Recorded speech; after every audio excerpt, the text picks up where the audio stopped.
Hello,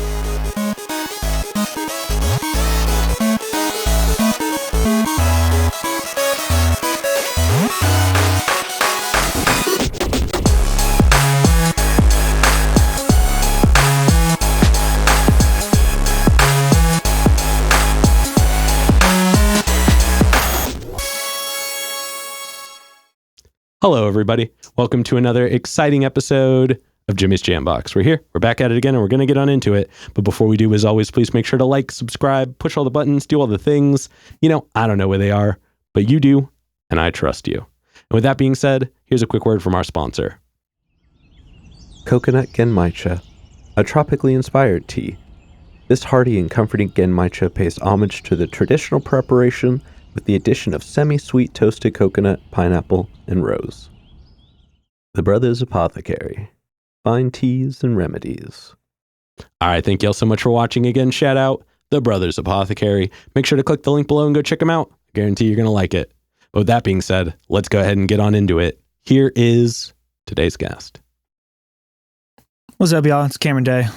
Hello. How you doing? Thank you so much for joining us. Anytime. Yeah, why don't you tell us a little bit about, where you're from, what you do, give us that Tinder profile of your involvement with music. Well, I like dogs, long walks on the beach, Thai food. I'm a singer-songwriter, hip-hop, rapper, artist kind of thing out of Eugene, Oregon. Been playing music since I was a kid, professionally for about 10 years. And I make whatever sounds good at the time. I don't really put myself in a genre because I just like to make noise. No, totally. You know what I'm saying? Totally. And what got you into music initially? What was your early start? My mom is a big fat hippie, and she used to run around with the Grateful Dead and Company and stuff, and used to take me to hundreds of concerts when I was a kid. So you were just in it. Yeah, I was a lot kid for a little while, and running around, stepping on people's food and stuff, running through tent sites and shit, right? But there was an opportunity where they were a group that was performing at, whatever event, asked, they were going to sing, Rudolph or something like that, Rudolph the Red-Nosed Reindeer. And they're like, that old banger. Does anybody got kids that they want to jump up and sing? And I was the only kid at the event. And so my mom got me up on stage and I sang with this random band for 2,000 or 3,000 people. And that was fucking it. Oh, I was gonna say that's. I remember look, I got these memories when I was 5 or 6 of looking out over this crowd with this older dude holding the microphone in front of me, oh, let's sing a song together. Damn. And fucking yeah, just seeing that from the perspective of the person on stage. Yeah. I was like, this is the fucking coolest thing ever. Oh, it's such an integral moment of just a regular person's life in general. Yeah. You know what I'm saying? Because you always see from the perspective of the crowd up to the artist. So being able to have that flipped at an early age, really just yeah, it's cool. You know what I mean? It's almost as you get older, the stage gets smaller because you get taller. Yeah, I'm much taller now. I'm 6'. You are, in fact, just a smidge taller than I am. Yeah, no, but no, that's awesome. That's really cool. And it's cool that she was willing to bring you into all those situations and let you be a part of it and things like that. Yeah. It was the people that she surrounded herself with in that environment were really good people. Yeah. I don't think everyone is good people everywhere, but I mean, her people were all really solid. So I just ran around like a crazy kid when I was younger. You know what I mean? That's awesome. I was back in North Carolina, where I'm originally from. Okay. So she moved us out here because the hippy dippy shit. She liked to smoke weed and stuff, and so been out here for a while now. Ah, fair. Yeah. Oh yeah. All right, and then for this next question, we have a couple of foundation ones we like to just check in with everybody on. And this first one is one we ask early. It's one we ask often, and it's definitely a crowd favorite. What was the first album you ever bought with your own money? First album I ever bought with my own money. The Undisputed Truth, Brother Ali. Hell yeah. Yeah, that was my very first. Strong. Yeah, that's one of my favorite artists. What took you in that direction? What made you want to buy that? So back in North Carolina, the Outer Banks, North Carolina, from Greensboro, right? But the Outer Banks is the little sand ridge that pops out where people live in pirate season and shit. I used to surf and skimboard and stuff, and I competed in my first skimboarding competition. Didn't do very good, but then I watched the recap video or whatever, and they had one of his songs playing over it, and people were skimboarding to his music, and I was like, this is fucking cool. Who the fuck is this? And that's kind of how I got into. That was one of the first things that got me into conscious hip hop and shit like that, of being oh, there's something to be said. If you have something worthy to say, you should say it, and that kind of put me into those frame of thinking. Hell yeah. Yeah. Oh, I love that. Yeah. And then for this next one, I'm actually really excited given that you went to so many shows when you were young. What was the first live show you ever went to that was like the one you wanted to go? So you like saw it was happening, you made it happen, you went and saw it.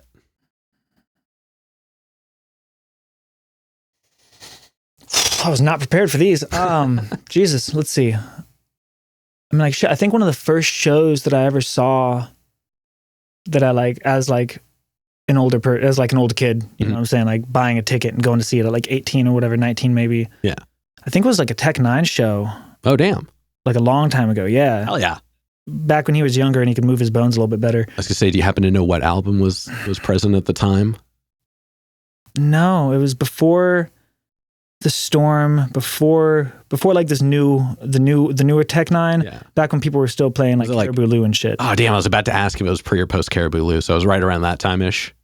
Yeah, this would have been like 2012. Okay. Something like that. So I forget what I get all my albums mixed up because he's got so many. Yeah. Yeah, I haven't listened to a lot of his newer shit because I'm so behind, and it's like a mountain of content I have to go through, and I'm like, fuck, I don't have time to listen to 30 albums. Yeah, he's so much. Yeah, no, he's a cool. His stage shows. He was one of the first people, like first stage shows I saw outside of like rock and roll and like big EDM shows where they have like, you know, big outfits, big stage movements, big lights, production. and exactly. Yeah, like rappers don't do a lot of that show. They do now, but they didn't used to. No, totally. He was the first show that really just like, I remember coming away. I also dropped acid when I went and saw that shit, and I remember coming away from that just being like, that was one of the coolest things I've ever seen in my life.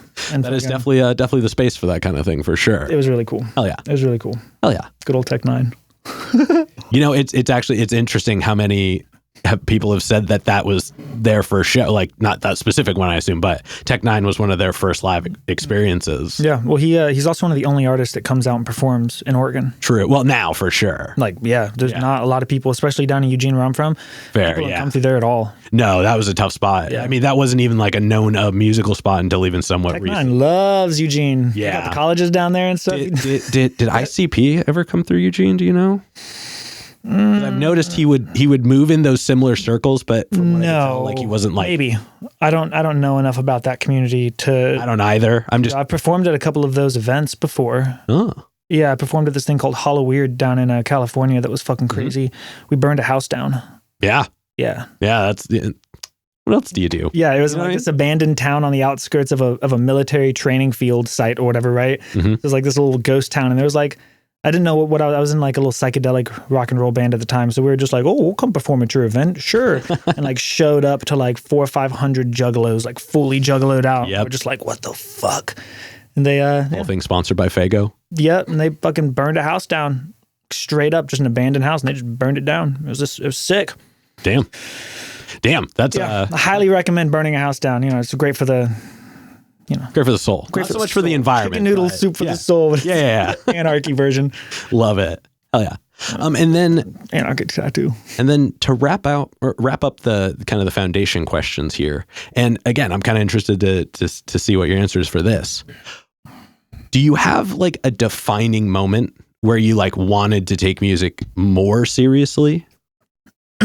Like, is there like a moment where you're like, you're not just gonna be in the community, but like, so I never even, so I had a kid I was like freshly 18 and I was like, I was living in Springfield at the time, which is a rough little town. And, I've been there before. We were like rapping on porches and at little house parties and shit as like young kids. And I had a kid before I even had a job. And so like that, I just went into the game with that mentality already. And it was very strange noticing people that don't have kids, how they act and react and their like way of thinking versus like, even at my darkest moments, I had something to lose because I have this person kind of depending on me. Yeah. At least as a role model and stuff. Whereas like I watched a lot of my friends without kids just fucking tank because they had nothing to hold on to. And so I kind of stepped into the game with this burden. Kids aren't a burden, but taking care of things is fucking hard. So I kind of stepped in with that on my back already and never got to like do the enjoyable, like, oh, I'm just part of the community, having fun, all cute and dandy and shit. I just skipped that and went in hardcore and just jumped in. Hell yeah. Yeah. Hell yeah. Yeah. When me and my baby mama broke up, I remember Tech Nine was like the main person that I listened to because a lot of his music talks about like the struggles between balancing family life and like chasing fortune and fame. And I mean, there's literally a song called This Ring that talks That's about my favorite song. That's my favorite Tech Nine song. I can do the entire thing, Bell the Buzzer. Bro, that's that's like one of those songs that I like based my music off of. Is like like there's always like that one or two songs that really like brings you into the artist and like what's actually going on, and you're just like, and like that's my shit. That one hit, and it was so early. Sweaty thinking about it. I'm like, that's good music right there. Yeah, that one hit, and it was so early on. Like it was like not deep into his career, but it was such a like, especially for the time and just like the genre and the space and the music around it, like it hit different because it was so serious on such a like deep topic. It wasn't like guised as something else. It was like very direct in what it was talking about. I love the epicness of his music. It's all so big and just you know what I mean? Hell yeah. I love that shit. Good old Tech Nine. That shit at the end where he's like, this ring, Tech Nine. Yep. You're just like, oh, he chose Tech Nine. I love that. That's one of my favorite music moments. I mean, I think it's clever that he made his branding him just saying his name, which I know a lot of people do, but like he made the way he said his name was clever. Like a call-in response. Like he could say who, and everybody would know what to say. You know what I mean? Like they would say it that way. He's a clever dude. He's a smart man. Learned a lot from him. Hell yeah. You know what I'm saying? For sure. Tech Nine, if you ever want to be on the show. If you ever want to feature, bro, let your boy know. I almost got a feature with Chris Calico, actually. I love Chris. I do too. He's one of the people that inspired me to, because at first I was just rapping. Yeah. Back when people would like say stupid shit like, oh, fucking singing's gay and da-da-da-da. And so I was like, okay, well, I guess I'm not going to do that.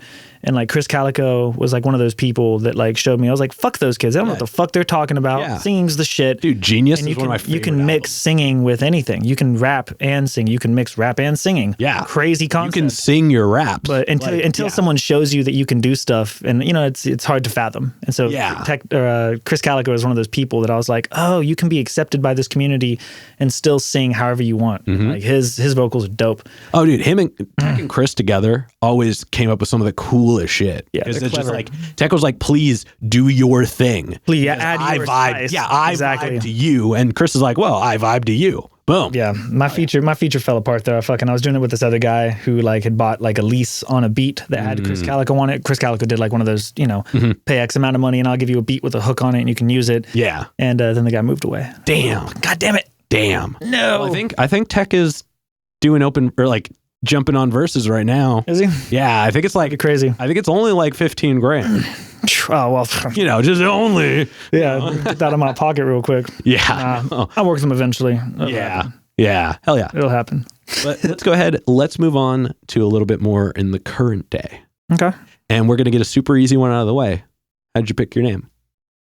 How did I pick Cameron Daye? Yeah.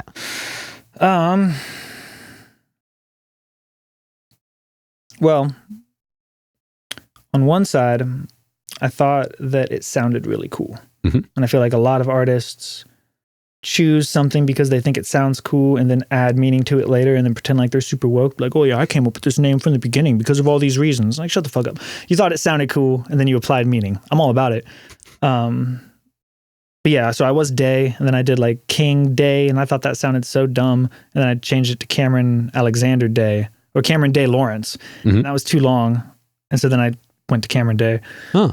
But I stuck with the name because I enjoy the metaphors that light and darkness bring. Like all my favorite stories and music and video games and, culture and stuff all has to do with like good and bad and light and dark and the balance between the two and also the realization that everything is good and bad simultaneously. You know what I mean? And I enjoy that frame of thinking and it kind of set up my music really well for the stuff that I wanted to do. So I just kind of stuck with it. And then I added the E to make it different.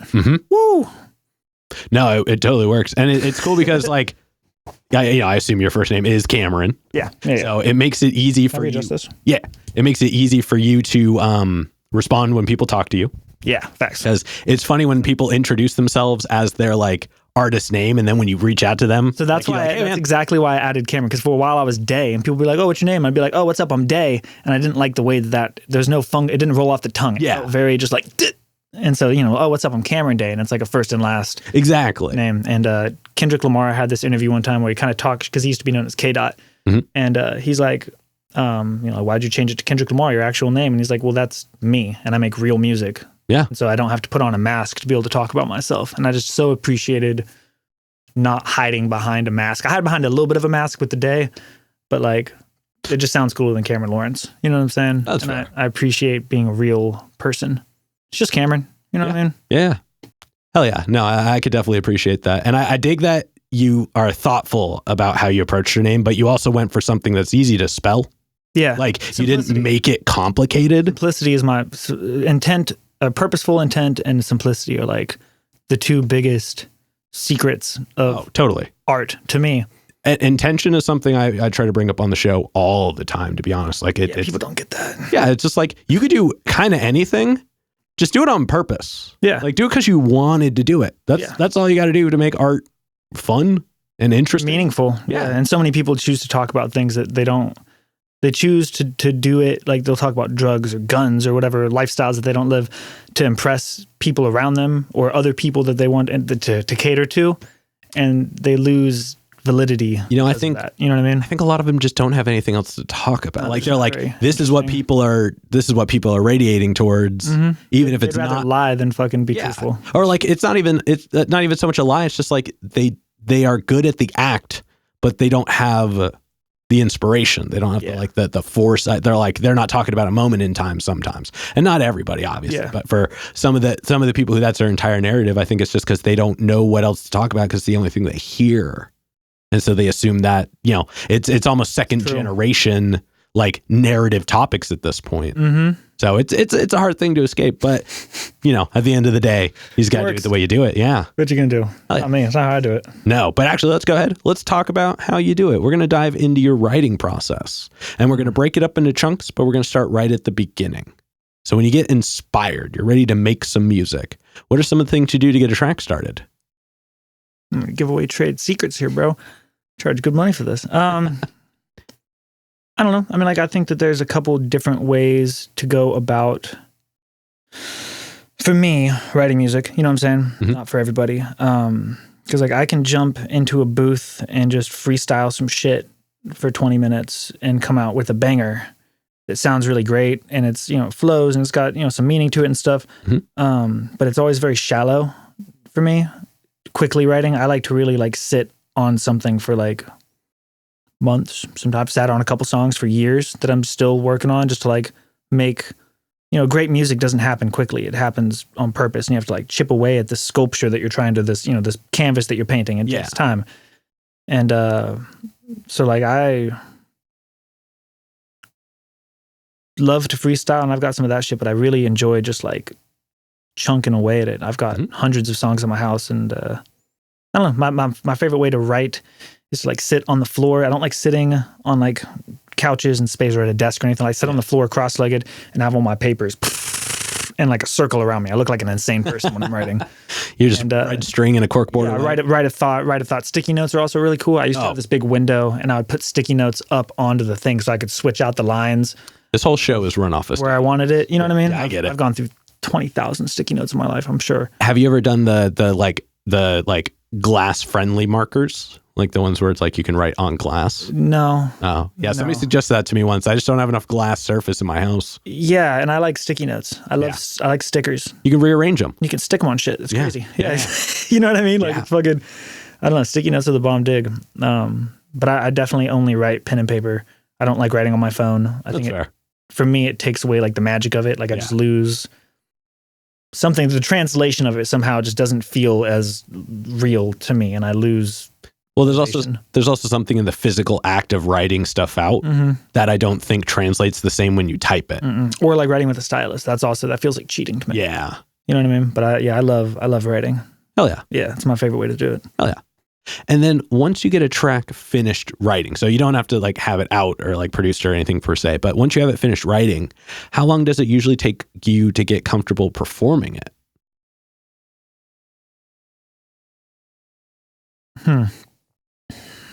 Well, the only music that I have out that I've recorded is what I have on my album. Yeah. Or I mean, just like songs that you've written. Got a couple of songs that I've written with other like features and stuff, but like I don't really I don't know. Like it used to be like I would write a song and then the next show that I had, it'd be an opportunity to perform that song when I was trying to figure out what my audience liked about me to perform.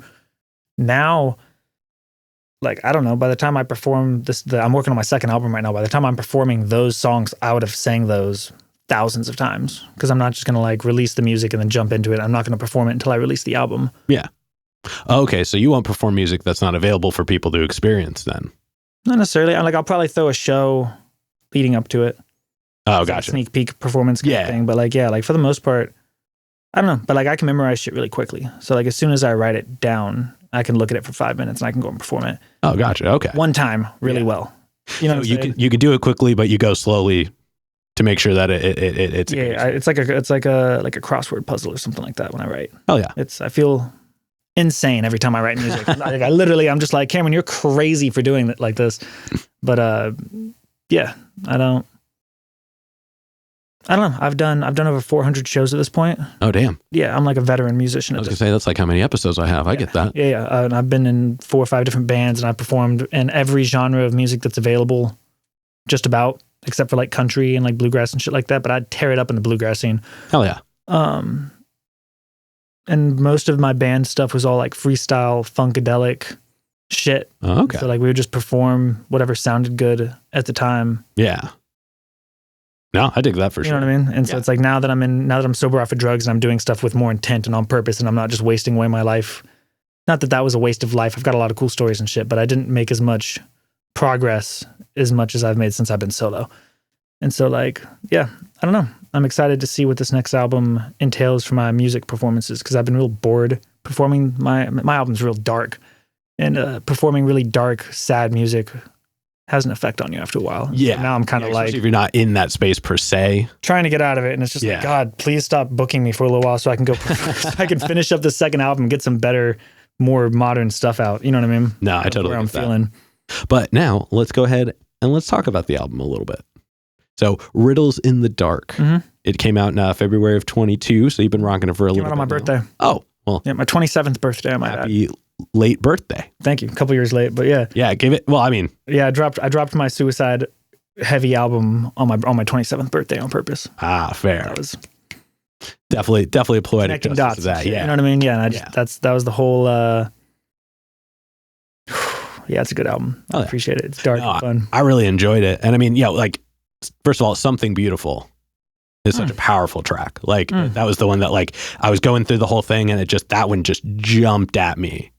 Interesting. Yeah, kind of for like the whole song. I've only had maybe a couple of people bring that one up. No, yeah, no, it was really powerful. There was It's like one of the only songs I like actually like. Most of my songs are like not metaphorical, but kind of airy and not very specific, and I do that on purpose. My new music that I'm writing, I've tried to hone in on more specific stuff, telling more about my story, and that was one of the only songs on the album where I like really delved into more of the more personal.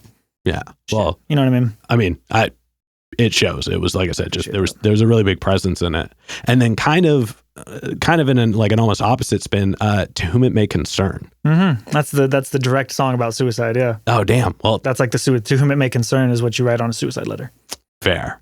Well, that was I enjoyed how gritty it was. It had this like bite, but at the same time, it felt very intimate. Like it didn't feel like you were like yelling at a room. It felt like you were like right in front of the listening experience, and it just had.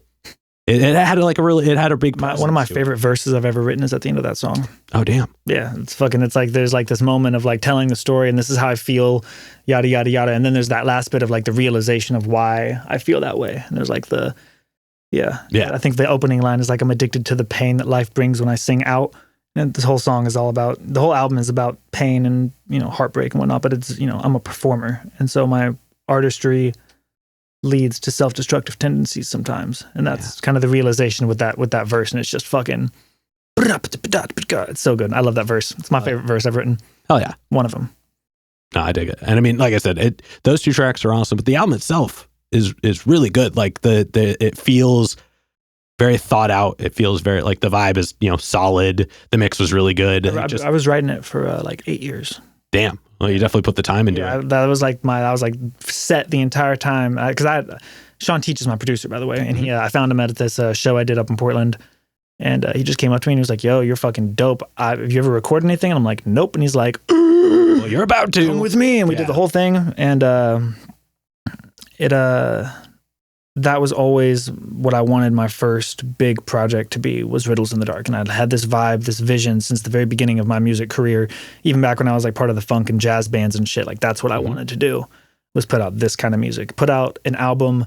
Because all the big artists, they got that one song on their album that they really break into it. And you're just like, oh, this is so good. Like, I think it's like the Carter 3 or 4 or whatever with Lil Wayne. He's got that Tie My Hand song where it's like him and there's the singer that does the blurred lines or whatever. But the song is about when the hurricane came and took out New Orleans, right? And it's all about his struggle with that. And it's just like, fuck, bro, I never even thought about that shit before. Yeah. And like, I love those type of songs. So I always wanted that to be my first.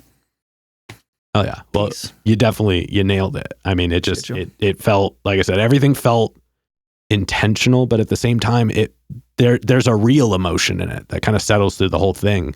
And it carries well from song to song. Like each song didn't feel the same. But it keeps a vibe. Yeah, exactly. Like it was almost thematic, but at the same time, everything still felt like its own song.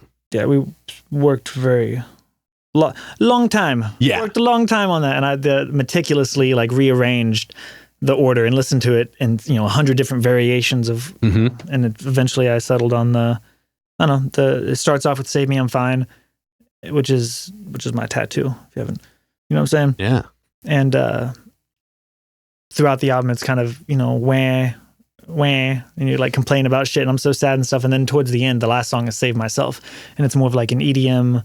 It's written in a different key, so it's a little more up there. It's the only song that has that positive little zink towards the end of it, and I did that on purpose. And so the concept of it is like you got to save yourself. It's kind of that's the riddle in the dark, is that you got to like figure it out for yourself. Yeah, damn, hell yeah. Again, just the thoughts of intention. It's really cool to just put enough of design and consideration into what you're listening to it. Yeah, you know what I'm saying, you're like shaping the people around you in a community or in the presence of your friends and shit. And so I feel like it's important to understand the weight that your words or your music or your actions have on people around you. And I got kids, so it's like I'm always aware of how that's gonna inspire somebody else. And people put out music and not recognizing that it's not, I don't want to say good or bad, but it drives people towards a certain lifestyle or a certain type of thing that is inevitably not great. It's influential. You know what I'm saying? Regardless of the tones, it's influential. Yeah, man, and being able to catch people in that really dangerous area of like, if you listen to my album and you enjoy it, and it's like you've probably dealt with similar feelings of like suicide or anxiety or depression or whatever like that, and so to be able to like take someone and like give them validation on how they're feeling, and like I've also felt that way, and this is how to do it, and kind of like getting people in the darkness and kind of leading them out. It's part of also why my name Cameron Daye is Light Up the Darkness. I have the same birthday as Bob Marley. It's my first tattoo. And I remember looking at this shit when I was trying to figure out my name and being like, that's what you got to do, is you got to light up the darkness. And it kind of tied in with the Cameron Daye thing. And I was like, that's it. There it is. You just got to be aware. Hell yeah. You know what I'm saying? Hell yeah. No, I love all my favorite artists and poets and speakers and politicians and shit, leaders, all, kind of hone in on that same concept. Yeah. No, I love that. You know what I'm saying? Yeah. Do it for good reasons. Always. Now, for this next question, we're going back to the performance moment for a moment. What is favorite song to perform is kind of a loose term, but what is a song that you always enjoy performing? Or like even a moment in one of the songs that like stands out above, or like is one you just lean into 110%? I got two answers to that. So I usually open up with "Save Me, I'm Fine," because it's just such a whoopsh, psh, psh. Yeah. There's always this cool moment when I perform, when the whole audience and like the type of music that I do and the genres that I'm in, like I'm just kind of a mix of all the genres. I don't really like put myself into any of them, because none of them really, I look at people that are in that genre and I'm just like, I relate to you, but that's not fully my vibe, because I'm from all these other things. And so it's like, I'm always the odd person out at every show that I do. I'm always the one that's just kind of like not quite fit in as well. You know what I mean? And so there's this effect that happens where it's like the whole crowd, I like get up there and like, I look like a punk or whatever. And I'm up there and people are like, oh, he's going to do some rock and roll or some whatever the fuck. Right. And I start singing in the way I do. And there's this like this whoosh that happens in the room where everyone's like talking, the random noises and shit of a crowded room, and then it's like a pin drops. You can hear everyone like whoosh, and then their attention turns to me and they just get locked in. And the effect of that song is really, really cool. Most of my music does that, but that initial just slap to the face is just so cool to watch on stage. Yeah. It's also very intimidating. But my favorite song to perform in general is Dead to God. Kind of for similar reasons, but it's like the set kind of gets a little more, I don't want to say aggressive, but more going on. Energetic. Right? And like the Dead to God doesn't even have a drum beat to it. So it's like that, the spotlight in my mind, where the spotlight's on it, the band's quiet or whatever. And this is like my moment to have my little, you know what I'm saying? Yeah. And so those are my 2 favorite songs to perform. Hell yeah. Oh yeah, I love that. Yet, the shit that I'm writing right now though, trumps all that shit. Hell yeah. It's goofy. And actually that segues perfectly into the next question. Looking at your current sounds, like, music that you're working on, music that hasn't come out yet, or just like the most up-to-date sound that you have going on, what are some of the attributes, the characteristics of it that you enjoy? Especially if you say you're moving in a more like upward direction, like what makes it that way, or what are the things you're liking about it so far? So when I say upwards, I'm not quite to the light yet. Yeah. You know what I'm saying? So there are a couple other emotions I feel like I need to portray, or I like try and go, because there's nothing more annoying than someone trying to talk about, like, I don't know, what's a good example of it? Someone that's telling a drug addict how to behave or how to get through what they've gone through and they've never done drugs. Yeah. Or, you know what I'm saying? Someone being like, oh, you need to mourn your dead friend or family member this way, and they've never lost someone. If you don't know what the fuck you're talking about, people that are going through those things don't want to hear it. And so there's a couple of emotions that I want to portray in this album that I did not portray in the last album. The last album was just real dark. It's down here. It's a very low volume kind of vibe. Very sad. Not a lot of hope. The next shit is like a little more up. Like we're still sad, but we've gotten up and now we're kind of boogieing a little bit. You know what I'm saying? There's a little more spiteful, not like spite, not anger, but just an edge to it that I didn't have. And the first one is it's so vulnerable and just pretty and gorgeous. This second one it's a little sharper. Okay. You know what I mean? And I talk a little more shit, and I certainly talk a lot more about my story, not just like my emotions and stuff. And it's got a little edgier. It's gonna be good shit. Yeah, no, definitely looking forward to that already. Still dark and sexy. Of course, still dark and sexy. Course. And I'm the only way to do it. Same producer too. I've waited 2.5 years to. Haven't worked with other people on this album because I've just been waiting for my dude. He moved into a new house and got a studio all up. Shout out Sean Teach, his fucking studio. Hell yeah, beautiful, crazy. Hell yeah, crazy. Yeah. He's a good dude. Hell yeah, definitely looking forward to that. Now, before we wrap up this middle portion, the kind of the main focus, the last question we have is probably the densest question in the interview. But we've talked a lot about, your experience with the music, the actions, the reactions, all, kind of the general parts of it. But when it's just you and music one-on-one, what does it give back to you?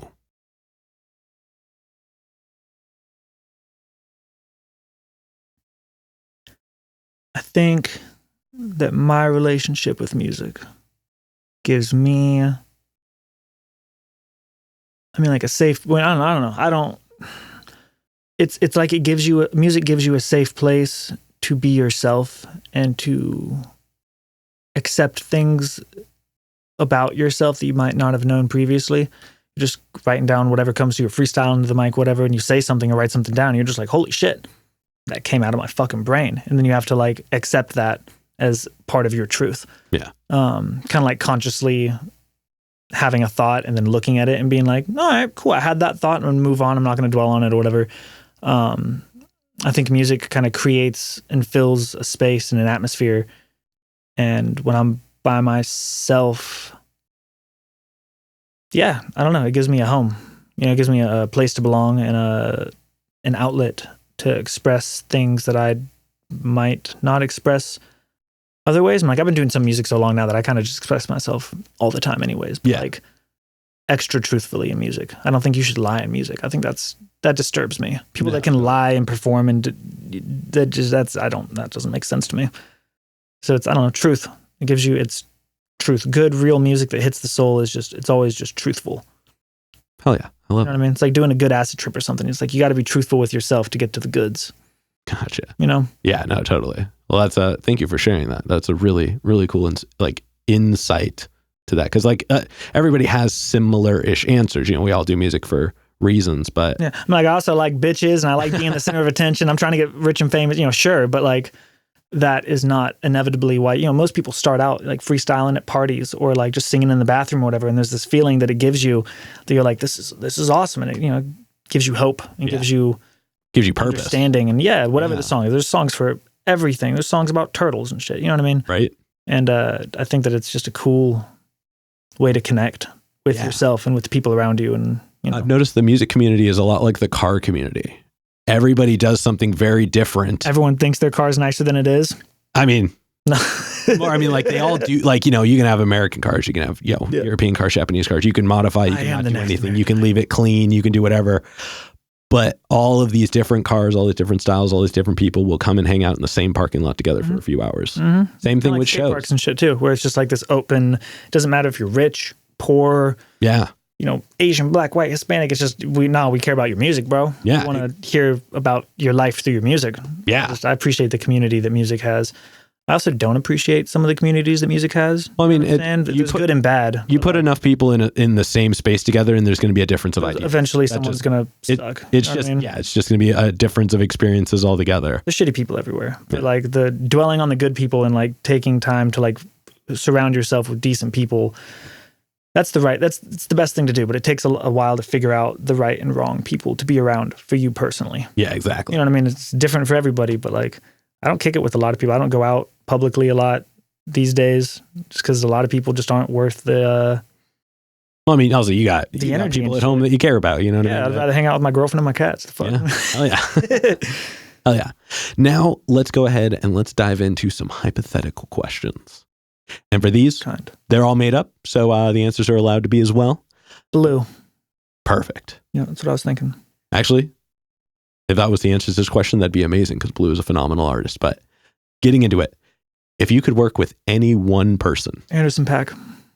All right, he's alive. That's a great answer. That's a great answer. Yeah, that's one of my top artists, like top 3, maybe even he was my top artist for a while. Like his Malibu album, I consider to be like one of the best albums ever created. If you haven't listened to it, it's phenomenal. It's phenomenal. Good. Just front to back is just incredible. He's so good. Yeah. And he's got the best smile. He's the best teeth in the game, is what he says. Mm-hmm. His style of production is exactly what I like, where it kind of mixes. It's not just music. Him and Dre also add like ambient sounds to create the soundscape that you're listening to, and it really just puts you in their world. And I just aspire to that. Yeah. So much. I just love that he mains drums and sings. Or like does vocals in general. Like hard to do. Yeah. I can't do that. I can drum, but I lose. I can't do it and sing. Yeah. I did drumline and played drums and shit for a long time, and I love it, but I can't at the same time. No, totally. Yeah. He was a guest on the Ron Burgundy podcast, which is exactly what you think it is. Will Ferrell reprised his role as Ron Burgundy for, I think, a 2-season podcast. No shit. Yeah. And it's really good. Damn, okay, I have to go check it out. And the Anderson .Paak episode was in front of a live audience. Okay, dope. Yeah, it's a really fun... I have to go check it out, man. And Anderson leans really dope. all the way into it. Like just 100% commitment as a guest. And it was perfect. Good. It was perfect. It was so good. I'll have to check him out. He's really good, man. And I like his style of talking shit, where he'll take a style of music. Because he's at this point in my mind, he just does everything. Yeah, he can do whatever. And that's what I aspire to. Is I don't fuck a box, bro. I just want to be doing stuff. I just want to create, have people appreciate it. So he'll take a reggae song, and he'll do an incredible reggae song the whole time, kind of making fun of how he's like, this is. So he was like, I can do anything. He's like, this is fucking easy. Yeah, and he gives it back to you, and you're just like, this is a bop. Bruno Mars did something similar on one of his first breakthrough albums, on Unorthodox Jukebox is what it's called. He just kind of does one song of every genre and just kills it. Yeah. It's just I mean, Bruno he exists in such a weird space where he can they're together now. They got Silk Sonic. Yeah, Silk Sonic is, Silk Sonic is, I think, Bruno's strongest performance. Because for the first time, because he can do everything. It's pretty good. But I felt like he always did everything very by the book. He was like, look at me doing everything exactly the way it was meant to, but 100%. Mm-hmm. Here's 100% the formula for how everything works. Best musicians, best settings, best performance. He does got the formula. This was kind of like his... In Silk Sonic, I think Anderson they got to come up with it from scratch. Yeah, he was like, this is a new sound. What are you going to do with a new sound? And smoking out the window. They did such a good job. Yeah, he's talented, man. Yeah. He's real short, though. Very much so. That picture short. of him and Taylor Swift is bamboozling. Dude, realizing how short most of the industry is, I'm just like, fuck, dude, there are not a lot of like tall people. I mean, there are in fashion. In the game. Fashion. Yeah. Working on that, too. Watch out. Yeah, me too. I'm all scarred up now. I got face tattoos and shit, but I'm aiming for it. That's edgy. It's edgy. That's edgy. It's a whole new look. If I'm anything, I'm at least edgy. I'm on the edge. I've been edging for years. No. Hell yeah. All right, now getting back into it. Put that in my Tinder profile. Oh, there you go. Add it to the front. I've been edging for years. I'm swipe. Hell yeah. God damn it. Love that. All right, but getting back into it, because this is technically a 2-part question. Okay. And again, I'm curious to see what your answer is for this part. So we just talked about if you could work with anybody. Now, subsequently, who's a local artist that you're aware of that you haven't gotten to connect with yet, but you would like to? Local Oregon or to Eugene? We'll I got answers for every city, really. Let's do Eugene then. I'm curious to know. There's not a lot. I've pretty much worked with everyone that's really big up there. Like I'm at this point one of the bigger performing artists out of my city, which is pretty cool. It's for the most part it's me and Savell the Native who have been holding it down. Hell yeah. And he's one of my best friends. He's a good dude. But I bet I could beat him in a fucking sprint off. I could run so much faster than he can. No, that sounds like an official challenge, Savell. His hair would mess him up. No, locally, fuck, who do I want to work with locally, man? I don't know. That's hard. Most of the people that I really like down there have moved away. Haley Lauren is a jazz singer. Mm-hmm. She's the top artist. She's been voted the best singer-songwriter for a few years. Damn. Like 8 or 9 years or some crazy shit. Like she's been killing it. Yeah. She's fucking incredible. I'd love to do a song with her. Working on that. Nice. Fuck, who else is out there that I just haven't done? I've pretty much done a feature with like almost everybody that I really want to. Yeah, Haley Lauren is probably who I'd say. Portland, though, I really want to do a song with Swiggle Mandela. He's fucking dope. Yo, shout out Swiggle Mandela. He was on the show. I think that if we could sit down in the studio and really write some shit out, bro, I bet we could make the best song of our career together. It'd be sick. It'd be a bop. I need to work with Julian Outlaw. That's one of my best friends. I've known him for like 9 years or so. We've been doing music since I had long hair, and we've not done a song together. Oh, and damn. It's just like, what the fuck? Same with Views. He's my best friend from shout out years, Views. bro, and I haven't done the whole catalog. We've never fucking done a song together either, and that's like literally my best friend. Like that's fucking. Damn, you just need to spend a weekend up in Portland. You could probably knock out all of it. Move up here, bro. So one of my projects, a little secret project that I'm working on is called Anywhere But Here. Mm-hmm. And I'm gonna do an album, and I'm gonna have all the top people in Eugene feature on it, probably every track. Oh, okay. And you'll notice I don't do a lot of my personal albums don't have features on them. I might change that in the future. I don't know, but like right now, I don't really like doing features on my stuff. Yeah, because it takes away from unless they can really match the atmosphere of what I'm doing. I feel like it doesn't always click up well. And this dark shit's hard to write on. Most people can't do that. You know what I mean? But yeah, I would love to get the fuck out of Eugene. And so Anywhere But Here is kind of my ode to like, I love my city. It's great growing up here and shit, but like take me anywhere but here. But while paying respect to all the OGs and shit of the city. You know what I mean? I mean, I feel like it's good to move just Michael from time K. to time. Michael K is who I need to do a song with in Eugene. That's my main right there, actually. Oh, yeah. Hell yeah, we got there. Yeah, he's a dope artist too. Let's say that. But yeah, I can't wait to move to Portland. I'll be coming soon. Well, we're looking forward to having you up this way. Down to LA. It kind of depends on how it works out, but right now, I like the city, man. Hell yeah, city's vibe. And then for this next question, like I said before, sky's the limits, and it's pretty literal in the sense, if you could perform anywhere in the world, and you wouldn't have to worry about crowd access or building stability or power, guaranteed best lineup, guaranteed best show, and it doesn't have to be a venue. In this most instances can work. Where would you want to perform?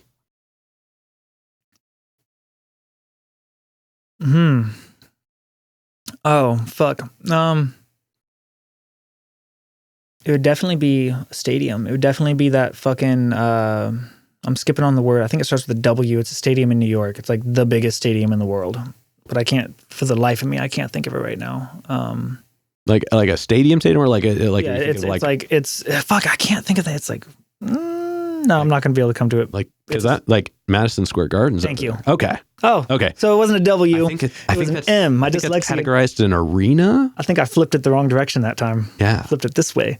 Yeah. No, that's if I could perform it, that's obviously, 200,000 people. That'd be sick. That's such a big time spot. You know what I mean? Like Woodstock would be really cool. I almost performed at Woodstock back when I was in the Company of Fools. Did we fit that vibe really well, like that psychedelic rock shit? We were gonna do it. We got invited and stuff. We were gonna perform, but then everything kind of fell apart.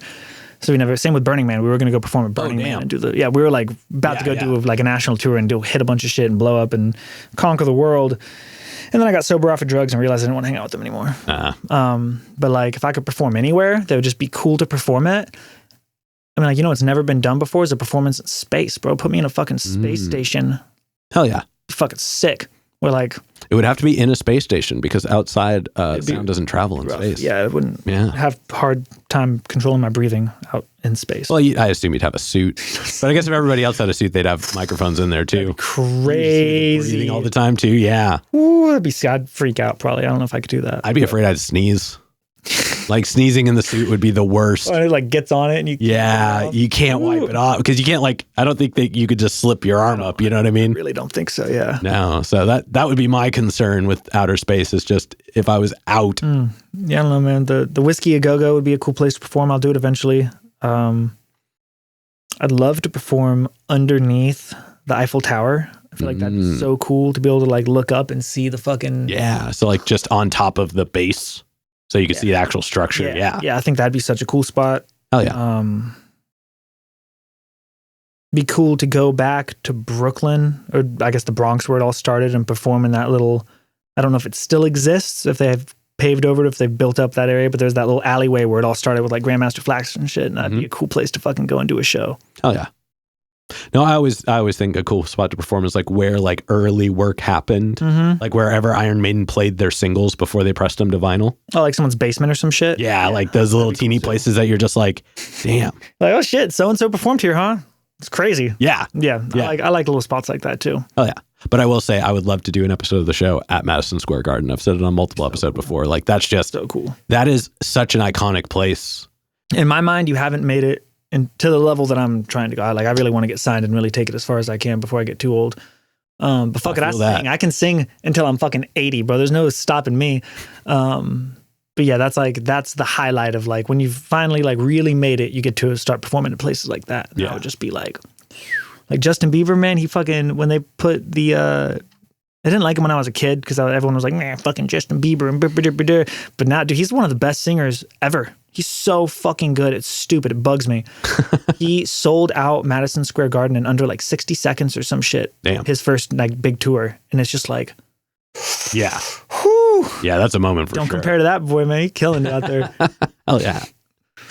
All right. And then to wrap up the hypothetical questions, if you could get one more album from anybody, they could be alive, they could be dead, they could have not put out an album in 100 years. Boom. Yeah. Hell yeah. Mac Miller. Given off-camera conversation, I had a feeling. Yeah, he's just fucking the truth. Like one of my big moments that inspired my album, I was doing a little bit of acid at my house and shit, and the On Popped, he had just recently passed away, and I had grown up listening to Mac Miller, but wasn't like a big, like Mac Miller, head or whatever when I was younger. But On Popped his NPR Tiny Desk concert, and oh, it's really good. 2009 is like one of its top 3 songs ever made, period. And I remember like falling to my knees and like being like, holy fucking shit, like this is a real piece of truth right here. And like that. And then after that, popped on the Anderson .Paak NPR Tiny Desk concert. And if I had to draw myself as an artist, I'd put myself between them two and then maybe like MGK and then like Kendrick Lamar. Like somewhere in between those 4 group people is where I'd place myself musically. And like, hell yeah. Yeah, I'd love another album from Mac Miller though. Agreed. Very much so. Yeah, but not one that he actually got to like, we're not one of these post. No, yeah, like I'm talking they did a really good, postpartum, or that's not postpartum. What's it called? Posthumous? Is that what it's called when someone dies and they I believe so. Post it. I could be saying something totally different, but as far as albums go, when someone dies and they release it after his death, they did a really good job. But I'd love to hear that album how he wanted it though. Yeah, that'd be really cool. Yeah, that'd be really cool. Could you imagine a post-COVID album from him? Like, So good. yeah. It'd been so good. And that, yeah, man. Oh, Or like another Michael Jackson album, bro. That was actually as fun as Tupac, bro. That'd be fucking cool too. those are two names that have come up a lot in the answer to in this Those would be question's good answer. people, man. Prince album would be fucking cool. You've clearly done your homework, whether you know it or not. Yeah, bro. The one dude from I'm blanking on his name now, but Linkin Park, the one that died, the singer guy. That I'd love a good Linkin Park album again of the OGs. Yeah. Another Beatles album, bro. Right. Woo, it'd be saucy. Give me some Jimi Hendrix, bro. It'd be, Oh, yeah, y'all can't see it at home, but there's a picture of him on the wall up there. Yeah, he's one of my favorites. I've been to his gravesite up in Seattle. Yeah. Damn. Oh, I didn't realize it was up in Seattle. Yeah, it's really cool, bro. There's like a cast iron of his guitar that's in like silver or whatever, and it's like 10 feet tall, and it's fucking sick. And I climbed to the top and put a bunch of acid on top. Back when I was in like a psychedelic band and shit, that's what you're supposed to do. Allegedly. You know? He's the. I'm sure he would have dude. appreciated it. I think so too. But there's a lot of there's like weed left there for him, lighters and like little notes, and there's like a little shrine to him, and it was just the coolest. Give me a cool grave when I die, man. Right. Give me like a sex bench or something. You know what I mean? I like to help out. Well, those of you watching in the future, make sure that happens. Yep. Yeah. That's what I need. All right, but we're gonna go ahead. We're gonna start wrapping this up. What can we look forward to between now and August? When's August? About 6 months from now. 6 months from now? Yeah. What am I doing in between? I might be doing that math wrong. Don't quote me on that. I won't. That might be 3 months from now. Let's do September. That sounds like 6 months, I think. Something like that. Yeah. Yeah. What am I doing between now and then? I'm mostly just writing right now. Like I'm in the middle of production for my second album, and I'm just chugging away at it. I'm trying to live a bunch of life, get experiences, soak those experiences up, and then figure out a way to regurgitate them in a way that people will digest it. That sounds kind of dirty when you put it like that. That makes like sense. A bird. Come here, you, my little baby chicks. to talk about moments in an inspiring way, you have to have moments that were inspiring. You know, you got to live life to have. And I've noticed, you know, like I work at a dispo now. It's my first little day job that I've had in like 10 years. But I went straight out of high school. Me and my baby mama broke up, so I just went straight into music. Like that's what I've been doing since high school. And I just have been living life. And I've been on so many adventures and so many stories, met so many cool people that have shaped me into what I think is a pretty cool person. And I'm getting old now. I'm almost 30 now. I'm 29. You know what I'm saying? So then I hang out with people that chose a different route, went to school, or you know they're a lawyer now, or they sell houses or whatever the fuck. And they make good money, you know, to a point or whatever. But they don't have any stories. There's no, you know, you got all the money in the world, but you can't.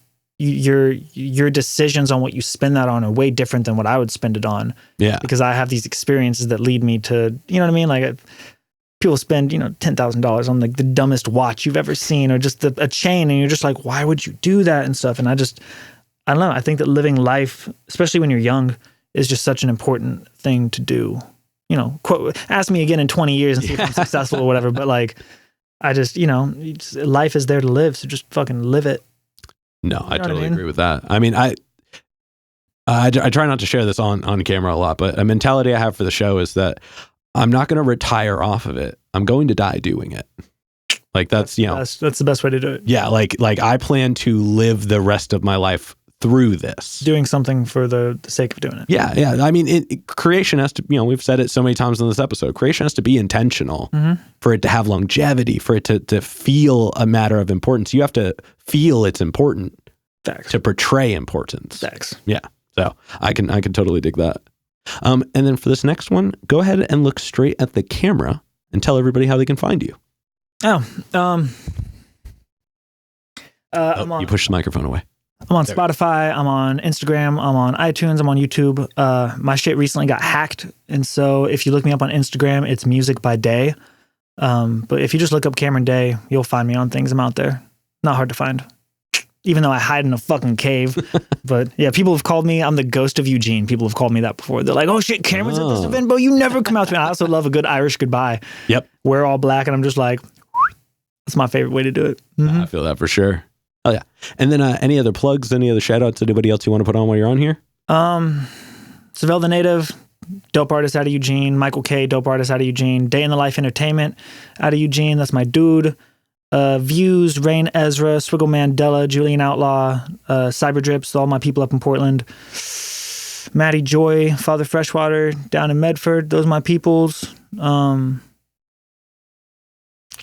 That's who I got on the top of my mind right now. Hell yeah. Look them up. They're cool people. Hell yeah. I don't fuck with scrubs. Except for myself. You know? All right. Now we've got one last question to go. I got 2 more answers for you. Perfect. But before we do, I'm going to steal the camera for just a second. As always, y'all, please make sure to like, subscribe, push all the buttons, do all the things. You know, I don't know where they are, but you do, and I trust you. And one more shout out to the Brothers Apothecary. Make sure to click the link below and go check them out. I guarantee you're going to like it. But with that being said, the final question. Dun, dun, dun. And this is entirely up to your interpretation. But what is an album you feel is on the obscure side? So it's one not a lot of people would know, but it's one you think everybody should go or should check out. Yo, I got kind of a weird spinner for a question on that one then. I don't even know if I want to say it, but like, fuck it. One of the coolest albums that I've listened to recently that I think people should go and check out, and he just did such a phenomenal job on it that I struggle because I don't particularly like him very much. His newer shit anyways, some of his stuff is kind of corny, and I'm saving it purposely to build the suspense because just some of his shit's kind of corny, and I just listening to this album just completely took me by surprise, like smacked me left field. Language to My World by Macklemore. Okay. So is such a dope hip hop album, bro. You've probably never listened to it, huh? No, I have. I was not prepared for that to be your answer. Fucking good. Like he's got this song on there called B-Boy. It's all about just, you know, the B-Boys, and he's just like bringing it back to he's like really did you can tell that he's a pure student of the game because of this album. And it's just good hip hop music. It's just fucking dope. And I fully appreciate it. My favorite song off that album is Keep Your Head Up. Damn, that was not the answer I was expecting. Yeah, also Inhale Deep. Those are like I play those often. Those are like 2 really good validating songs. You know what I'm saying? Who else do I like? Gym Class Heroes has The Quilt. Ooh, that's a name I haven't heard in a while. That Travis McCoy is the dude that inspired me to break out of, because at first I was a rapper and then I kind of got more into singing, and then as that progressed, I started becoming a roadie to a couple of reggae bands. Okay. He was the one that made me decide that I wanted to go live music. You know what I'm saying? Like bands are that's the bee's knees. Yeah. Like he was the first person, their group that blended all the different styles together, and they're like, this is us. And like, yeah, Gym Class Heroes, bro. The Quilt. Hell yeah. 2 solid recommendations for sure. Those are just obscure, you know, just like real good staples that most people don't. You know what I'm saying? I think Gym Class Heroes is one of the most iconic bands ever. I think that they did a lot more than people give them credit for. Very much so, yeah. I'd love to party with Travis McCoy back in the day, bro. I'd be lit. I got a question for you. Oh, yeah, go for it. If you could take, do you drink? I haven't in a while. Okay, well, if you could take a single shot or like a joint or a hooray with one artist or one band ever, live or dead. For the people party with one person. For the people that know me, they're going to think this is a somewhat safe answer, but I promise it's the honest answer. I would love to hang out with Chromeo. Yeah? No shit. Yeah, I've met Dave 1, and that was a moment, but it was just like an in passing moment. He was at the after party that I was at. And so like, you know, he like said hello to everybody and then went back. But I have so many questions. Just like, bro, just hang out with me for a couple of minutes. Well, I love Chromeo. I've seen them multiple times live. I think that I've not seen them live. I have to go. It's worth it. Now they're playing with a band, and I haven't seen them play with a band yet, and I really want to see them play with a band. So let me know, bro. We'll make it happen. Yeah, they are. Come to town. Let's go do it. I'm down. Hell yeah. I'm down for sure. Yeah. But yeah, no, their live performances are awesome. The stuff I've heard them talk about their music with is awesome. Like P-Thug just lives in it. Yeah. And he's always been so unapologetic about it. Like, and Dave 1 is just that, you know, he's a fashionista, but he loves that space. And like his brother A-Track has been doing music forever in his own way, which is really respectable. And I think they encompass the idea of living through your music. I think that's important. Yeah. It's hard to do. So if I could have the opportunity, I would sit down. You know who I'd like to smoke a blunt with, bro? Is fucking Damian Marley. Oh, dude, that album he did with Nas, the Distant Relatives, I think is what it's called or whatever. I'm the worst at names, dude, but I know what you're talking about. One of the best hip hop albums of all time. It's so good. Yeah. I love that shit. I'd love to pick his brain a little bit. I'm gonna add another one in because you said that. Willie Nelson's son has a band. No shit. Yeah, love me some Willie, dude. I consider him to be one of the best songwriters ever. His son's band is a little unhinged. They opened for the Flaming Lips, and it was bananas. I don't have the video handy to show you at the moment. If I can find it off camera. I got to drive home. I'll find it. If I can find it off camera, I'll send it to you. Okay, it is chaos. No shit. They ended their set with, I'm talking, at one point, the singer takes the microphone stand and walks away and starts hitting the cymbals with it, while one of the guitarists puts his guitar at the crowd and just lets everybody go crazy on the strings. It just made noise. And the other, and I mean, up until that point, it was like balanced chaos, but they were like, all right, it's time to just become unhinged. Chaos. And and it was incredible. It was I honestly didn't even know Willie Nelson had kids. I didn't either. I was watching it, and afterwards, my buddy who went with me, he was just like, that was Willie Nelson's son's band. I was like, I didn't know he had a son. Hey, Willie Nelson's a goat. Yeah. Hell yeah. That's a goat right there. Right? It's a good answer. Thank you. I'd like to party with a couple people. You know what I'm saying? Yeah, of course. All right, but we have made it to the end. Thank you so much for joining us. I appreciate you for having me up. Yeah, I really appreciate it. Appreciate y'all for listening. Oh, yeah. And this has been another exciting episode of Jimmy's Jambox. I'm Jimmy. Cameron. And we're signing off. Later, y'all. That's a wrap. This is not a podcast. This is a show.